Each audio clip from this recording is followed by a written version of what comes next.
Now, I got to tell you something.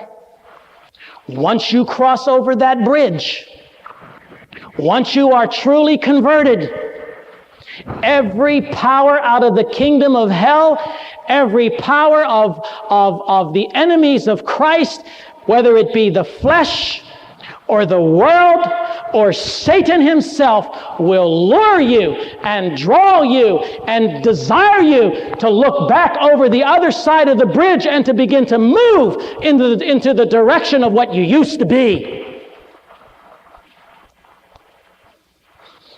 Now, if you skip ahead 2 spaces, after conversion, skip the next 2. You can put the word sanctification. Because there, in that pie, you're not just going to be converted and live the same way. You can't be converted and live the same way. If you're living the same way, you're not converted. Something has to happen. 2 elements must be present. We must repent, and we must believe. Faith. How do you receive faith? You want to know how you can believe?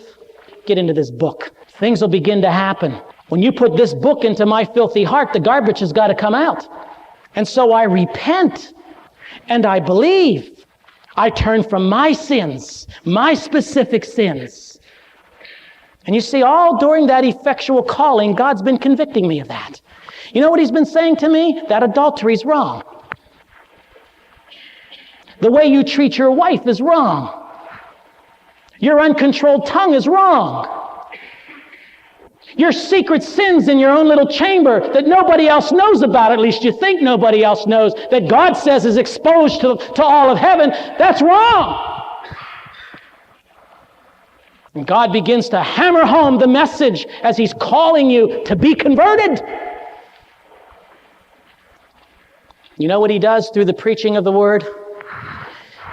He gives you a vision of the cross, because that's the only way you can be converted. You get a vision of the cross. And what do you see on that cross? You know what I see? You know what I see on that cross? I see every single sin I've ever committed, and I see Jesus going to hell for me.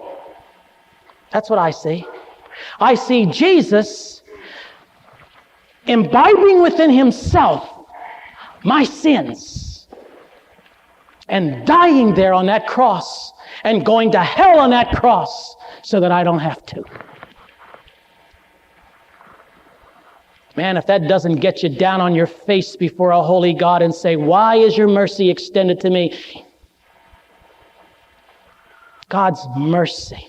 It doesn't take me long to figure out that God is a merciful God, because I know he's a merciful God because he's been merciful to me. You following me? Are you with me?